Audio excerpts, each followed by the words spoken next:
And welcome everybody to TNM Coaching Unplugged and to Zoran Todorovic Interconnected Podcast, the space where you elevate your mind, you deepen your soul connection, you connect to your heart, and you transform and evolve, hopefully, after listening to these recordings. Today, I have a new friend with me. She's a recent friend, but it feels like we knew each other for a long time because our encounter and the connection and resonance between two of us was really palpable.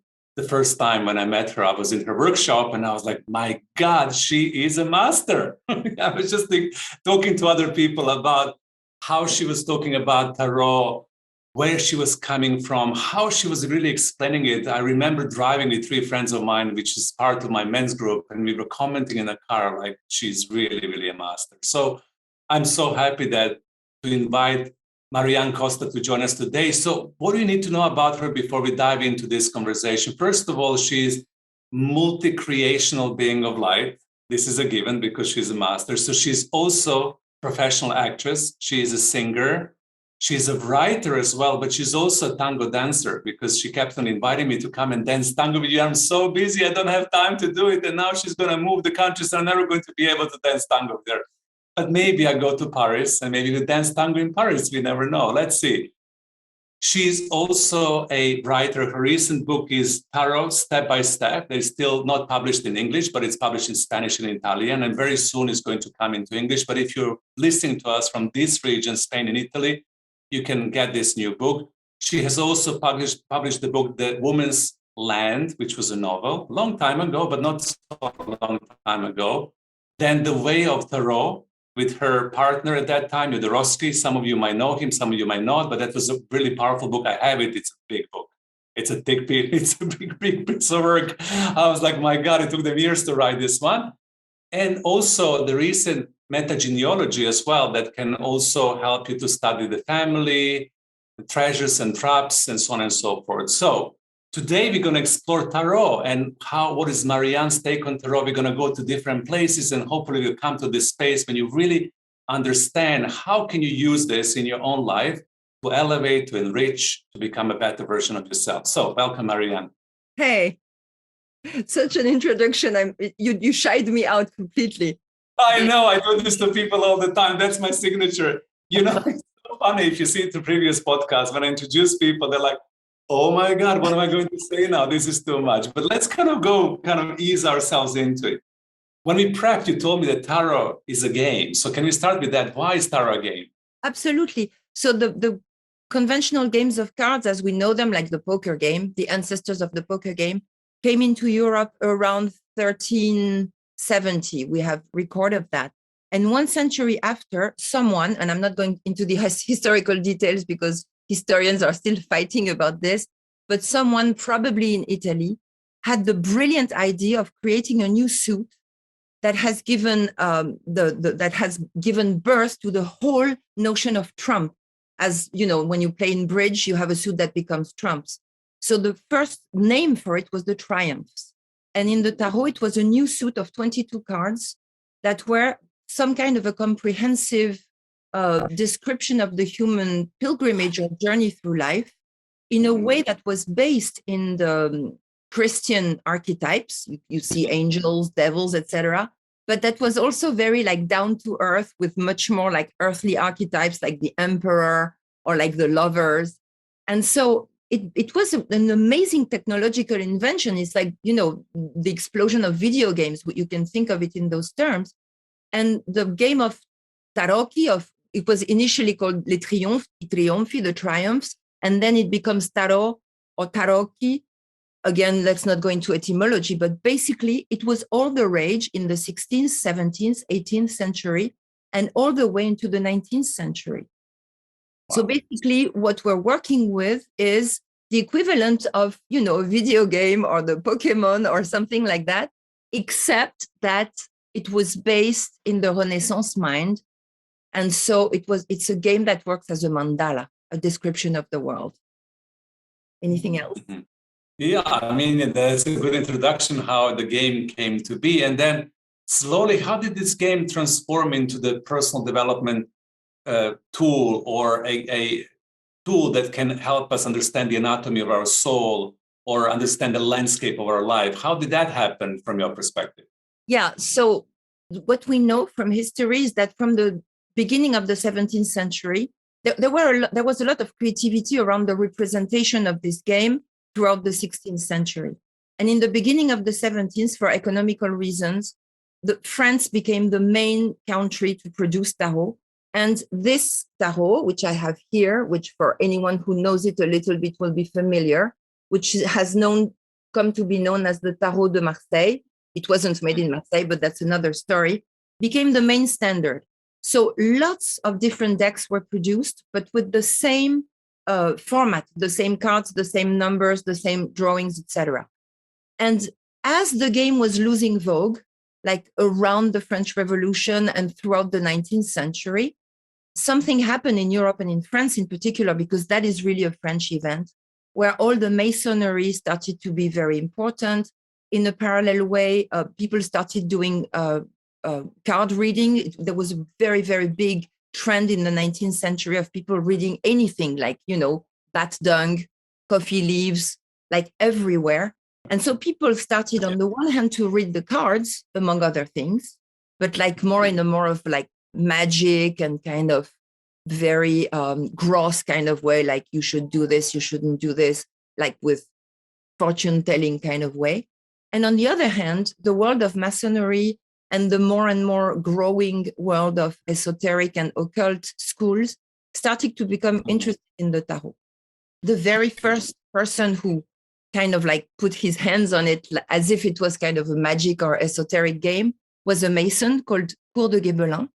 And he was visiting the house of a philosopher, pre-French Revolution. That was all the rage. That was the thing to do at the time.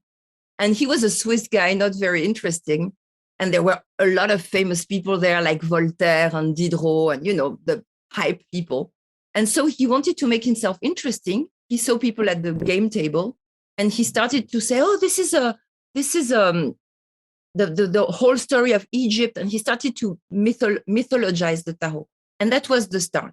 And then throughout the 19th century, all the movement of the occult, the magic, the secret societies started to really fall in love with this game until, because I think it's important for the English-speaking audience, the secret society of the Golden Dawn formed itself around, I'm sorry to disappoint the lovers of the Rider-Waite Tarot, but what was a really bad black and white copy of this tarot. Yeah. And they created the Rider-Waite Tarot that was the main tarot in the English-speaking world throughout the 20th century. So it became this like esoteric object. It's only played in France now. And then there was a second wave in the 20th century where the surrealists started being interested in it as language of the subconscious. And then writers like Italo Calvino started looking at it as a storytelling device. And I am more like plugged into this lineage, let's say, because I do work with tarot as a storytelling device. So when you work with the tarot as a storytelling device, which I've experienced myself, through certain consultation with you or even a group workshop, how do you approach that unfoldment of the story of one's life by using tarot? So, it's like with any game, you have to set the rules. So I'm not saying that the way I read the tarot is the alpha and omega of it. There's so many different ways of interpreting it. But the way I work, I use the four suits, which are the coins, the wands, the cups, and the swords, as the four energies of the human being. For anyone who is familiar with yoga, it would be like the body or the needs, or Annamaya Kosha in the yoga, the sexual, creative, moving energy, or Pranamaya Kosha in the yoga, the individual emotional energy that can bring us to learn how to love, which would be Manomaya Kosha in the yoga, because it's manas, it's our individual history, and the mental clarity, which is Vijnanamaya Kosha in the yoga.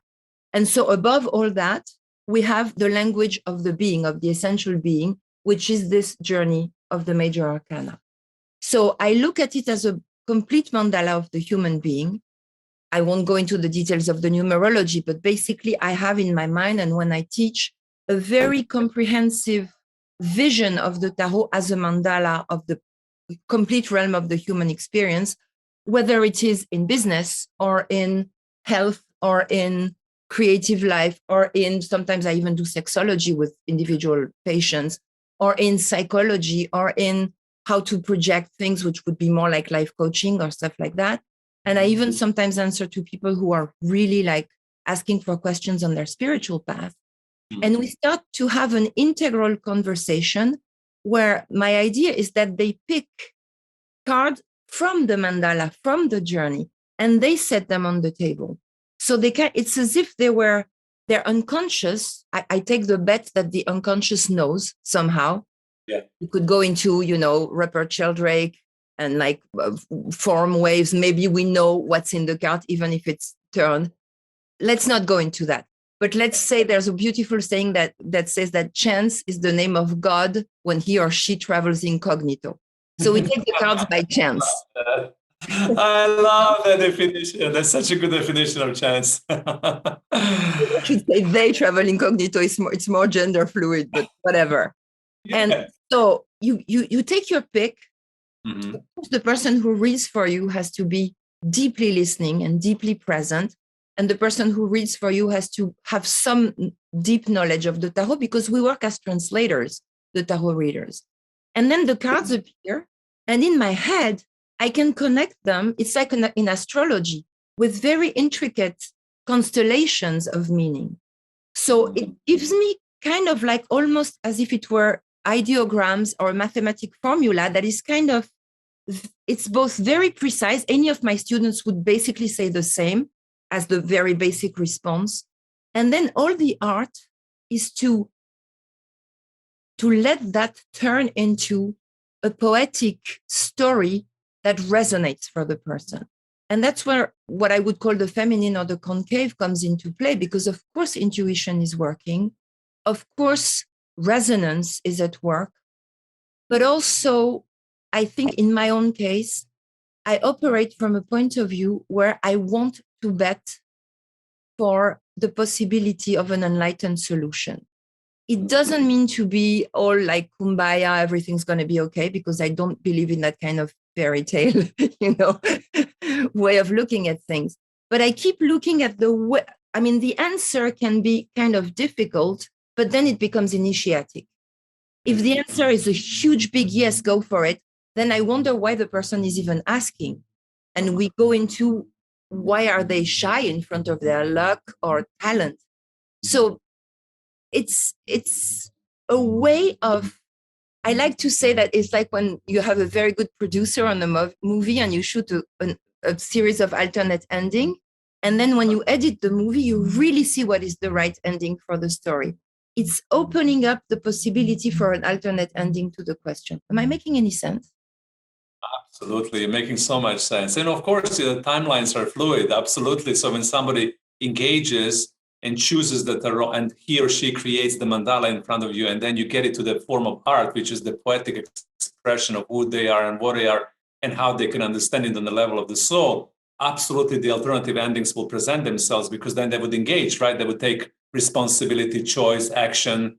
They would do a lot of the things to translate that reading into their everyday life. Yeah, and it's also, I like to compare it to osteopathy, which means that the way I look at the tarot, it's like an anatomy of the soul. So if you go to an osteopath, you have a certain anatomy. If you go to a Chinese medicine doctor, you have another. If you go to someone who works with the chakras, it's yet another anatomy. Tarot is an anatomy in itself. So there is also like kind of with words and with presence, pressing those points in anatomy, seeing what is fluid, what is stuck, and letting the intelligence of life itself, the intelligence of the psyche, the intelligence of what I call the heroic journey of each person kind of fill the gaps. Like if something is stuck, I don't know, there is a conflict, and we see in the tarot that this conflict connects back to some conflicts in your brotherhood with your parents. There was a favorite brother or something. Yeah. We press on that, and the intelligence of life will also allow the person to say, oh yes, this coworker I work with, I have the same jealousy or belittling myself that I had with my brother. So either they can already breathe into that and liberate themselves, or maybe we can pick another card and see, okay, where are you stuck? Where is the hook in not letting go? Because it depends on the depth of the trauma. So that's the place where, for me, poetry and psychology work together. You can't go all poetical because some wounds are really like biting into the flesh of your being, and it will take skillful means to undo. But sometimes poetic justice works by itself. And that's where you get more or less skill into tarot reading, of course. Yeah, I love it. It's actually just playing the poetry of the soul and the anatomy of the soul is so beautiful in there. So you also mentioned the heroic journey of a person. Yeah. Can you expand a little bit more on that? Because I think it will be really good for us to understand that as well. Yeah. So this is more of a coming out of me as a reader, because I allow my students to read the tarot from another perspective. But really, through life experience, through whoever I am and whichever reason for which I was born, I started my journey as an avid reader. And I realized that I always love stories that are stories of growth, which is why most of the literary production, contemporary, and most of the movie things I don't really like, because they don't take us on a quest. So I want to bet for the fact that we are meant to reach, how can I say that, the best possible version of ourselves with a really deep learning, even if we have to suffer through it. And I really want to believe that each person has a deep guiding force in a much vaster dimension. Call it God, call it a holy mountain, call it spirit guides, call it even being in love with truth or beauty. And that it's really a belief. You can completely disagree with me, but I think that the universe deeply wants enlightenment, beauty, and growth from us. So if it's just about me, or even just about the psychology, we can stay stuck in a world that is power-driven. And of course, we all have power struggles. Me, the first. I catch myself in power struggle the whole time. But there's a force of surrender to the basic goodness of life. So that is the way in which I think of the hero's journey. I think that trials and errors and even the worst parts of ourselves are really meant to connect us not only just with ourselves, but to whatever it is to which we have to deeply bow. I think the greatest thing that can happen to a human being is actually to fall flat on their face and adore something that is bigger than us. I'm going to be maybe out of line for most of the contemporary spirituality, which is very much about, I am the goddess. No, I am flat on my face before the goddess, which is a different thing, So I love the idea that the tarot is the messenger from that dimension, and that it can talk to us in ways that are sometimes very cruel or very confusing, but that in the end, it's about surrendering to something that can seem to be such an ordeal and that wants our greater good. Does that sound very Catholic? Absolutely. And in the coaching perspective, because it's a coaching show as well, we come from the same dimension, where we believe that whatever obstacle, challenge, opportunity in your life presents itself to you, you have everything inside of you to be able to transform this in your own life. So, and there is a bigger goodness behind that challenge that is teaching you something, right? So it's a learning opportunity. Even if you're struggling, as you said, you fell down in the face and you need to bow, and you need to let go, you need to release. The intent, it's your own personal growth and evolution. And if you go through that trial, through the hero's journey, and you learn whatever you need to learn from those lessons, you will then be able to evolve to the next version of yourself. So it's the same entry point. And I think this is super important, and super important not to kind of pushing it around to something fluffy. Sometimes life is challenging. Simple as that. Sometimes life is challenging, and isn't it? It's not always like, yeah, this is good and nice. We have to go through certain initiations and passages and rite of passages of our soul in order for us to be able to become a better version of ourselves, correct?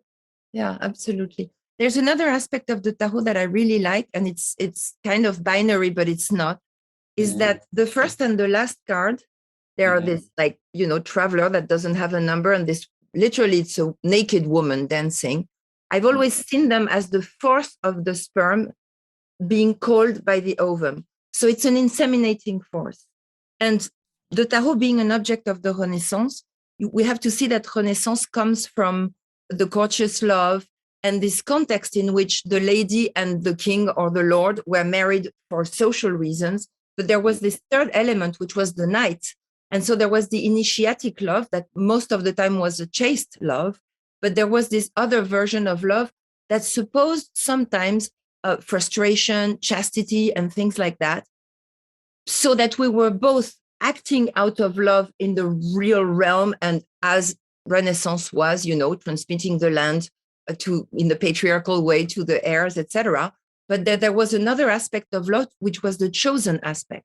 So tarot is organized in couples, and it's organized very clearly as a journey from this love, which is complicated. Of course, in current spirituality, it could be the wonderful tantra, polyamorous, blah, blah, blah, blah. But here, it's kind of a necessary evil, the law of attraction, with a very, very young angel, childish angel, actually, into this quality, which is animus and anima, inside and out, Ardhanarishvar, if we think in terms of the dual deities, and producing consciousness under the guidance of a mature angel.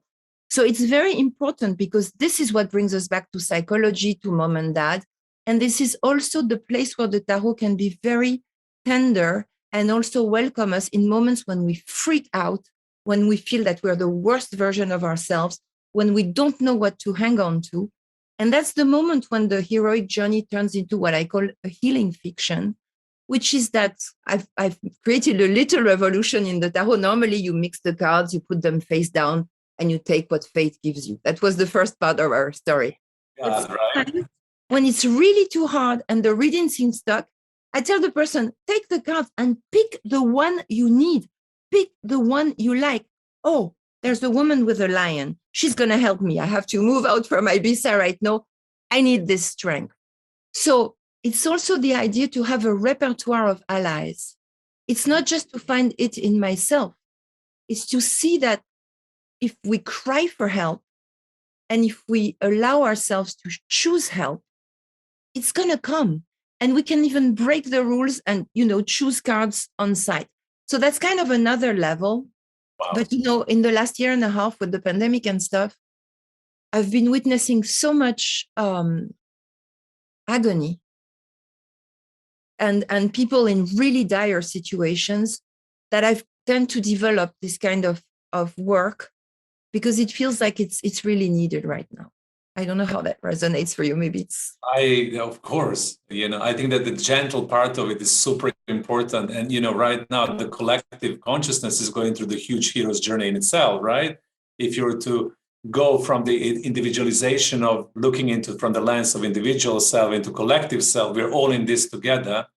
And I agree, even though we're getting initiated, sometimes the gentleness is necessary to support the love, and I'm with you. When you open up for that support and you really seek it, then it comes to you. And I love breaking the rules because the rules are made to be broken. I mean, somebody somewhere decided that all the tarot cards needs to be done, that there is a hand of God that you need to pull with the hand of God right now, see it and not know it. That was the rule at that given moment in time. Why not evolve it to the next level of itself? Yeah, exactly. We can choose the rules. Yeah.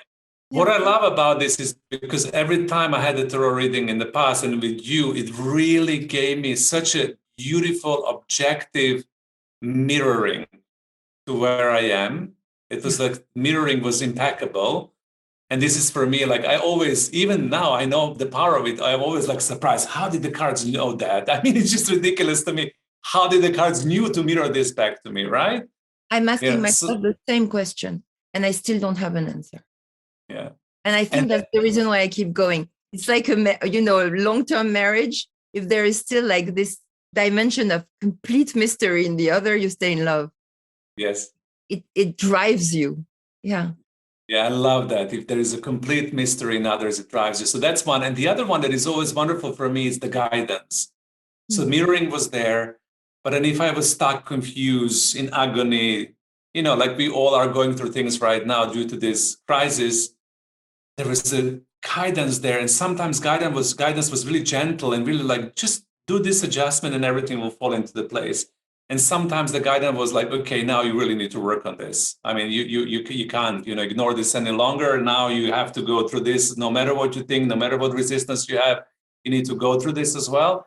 And sometimes guidance was something that I never thought about, that was completely out of my conscious, even subconscious mind. And it just came like, woof, consider this.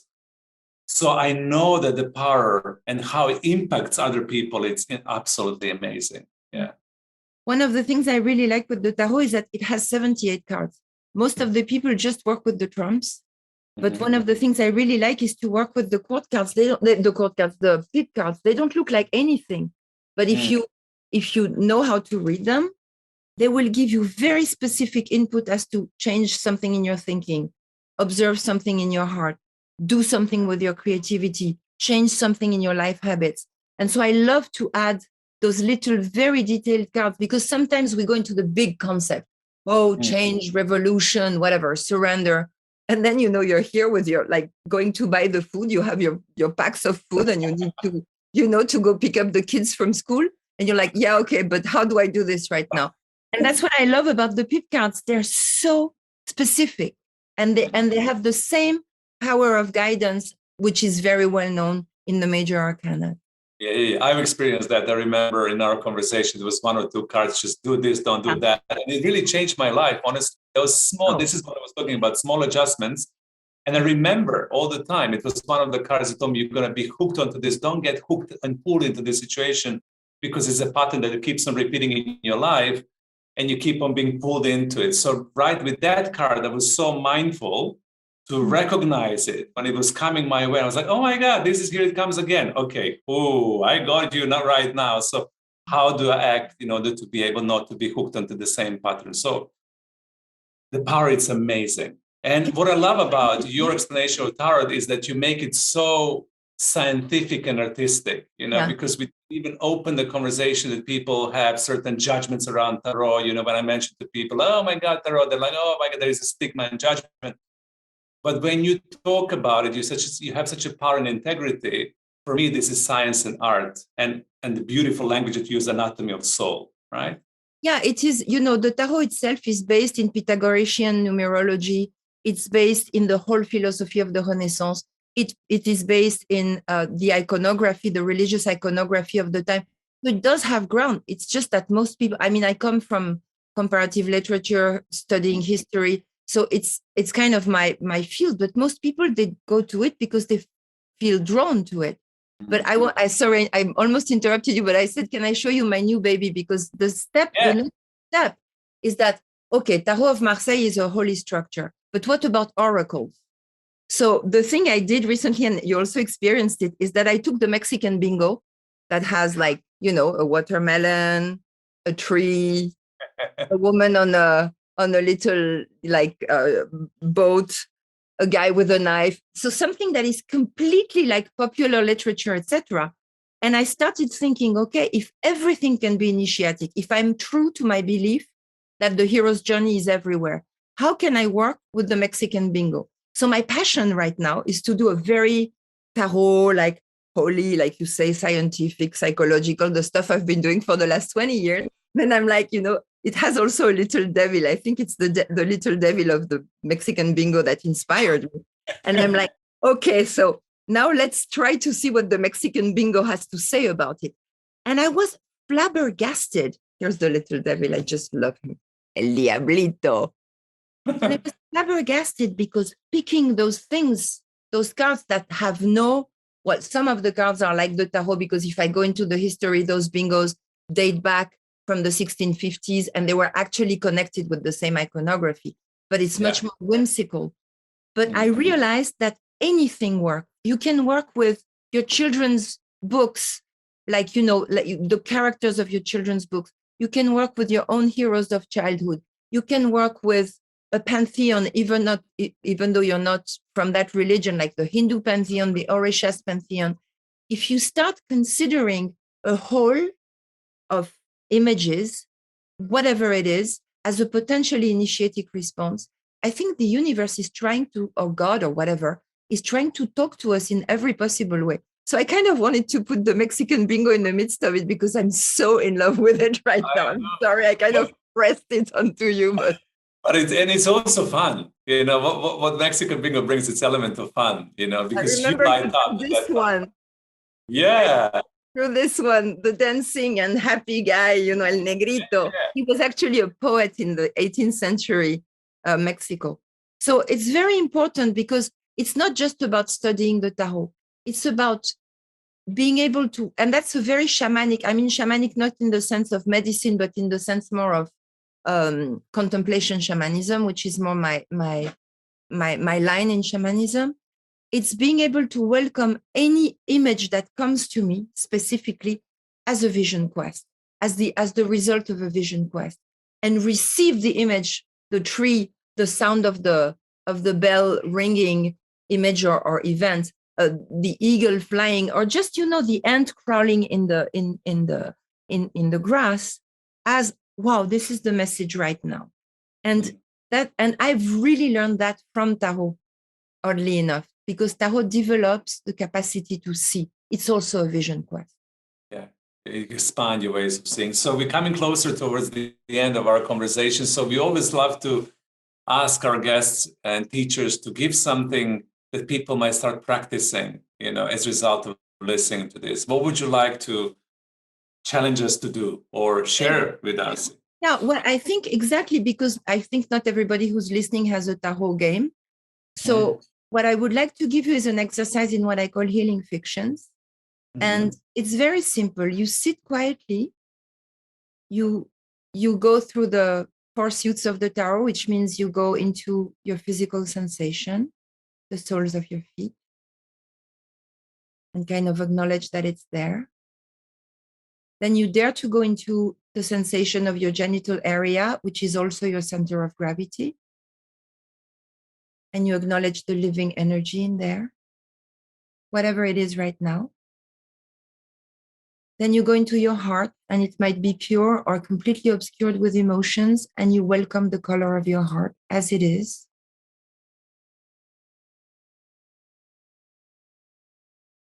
And then you go into the center of your skull, the pineal gland, and you see if you can find a place where you can lay an egg in which the word yes is written, wherever that is.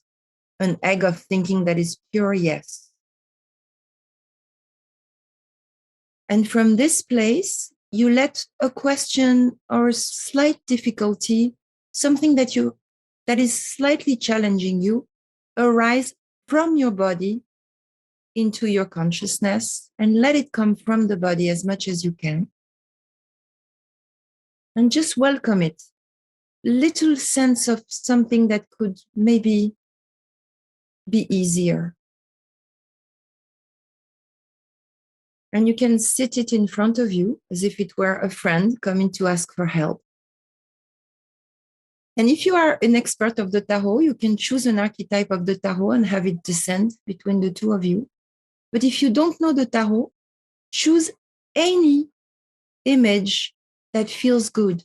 A hero of your childhood, an image of a god or a goddess, an image of something in a landscape but it has to have a very clear definition. And just let this archetype descend as if it was the bonding quality between you as you are right now and that thing that came up and that has difficulty. And instead of just being in your seat or in the seat where the problem is, allow yourself to move your consciousness into the archetype and let it quietly, if you're more visually oriented, either morph into something visual, or if you're more of someone that has that receives messages, let it speak to you.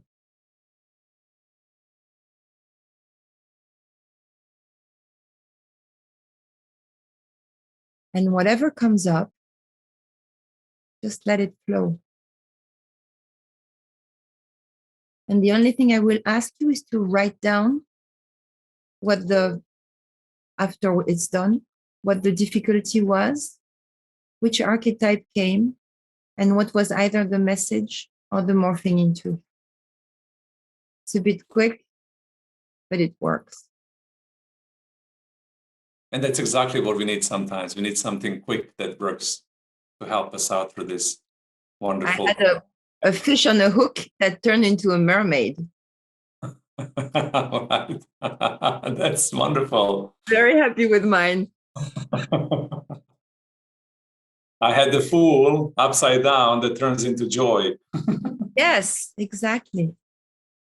And then what happens with images is that it's really good to kind of feed them, let them live throughout the day, but maybe just put a little post-it or something if you do this kind of work, either with the tarot or with other images. For instance, if you pick a card in the morning as an ally, just remember to bring your attention back to it. When we activate the visual cortex in the brain, we activate the right brain size. I didn't go into neurology this time, but there's also a whole ground of neurology behind it. So it's a way to go into right brain, but that you can do as you drive. You can't go into meditation as you drive, or you can't go into very deep bodily feeling, for instance. But you can have an image dancing at the bottom of your consciousness. And it really feeds the space in very uncanny ways. Cool. Thank you so much for coming today. It was such a pleasure and joy to share with you and to exchange, the learning and the teaching. Thank you so much, people, for tuning in, for listening to TNM Unplugged and Zoran Todorovic Interconnected. So lovely to have this amazing traveling poet and teacher with us today, Marianne Costa. If you want to know more about her, you go to mariannecosta.com, her website, or to the social media. I think Instagram is the best place, and also Facebook. You can find more information about her, download books, buy books. I don't know if you're ever open for private consultation, but maybe that will happen if people really want to. I know you're not easy to open. I have a home in Ibiza. Thank you so much for coming. Have a wonderful day. Thank you, everybody, for listening. Bye for now.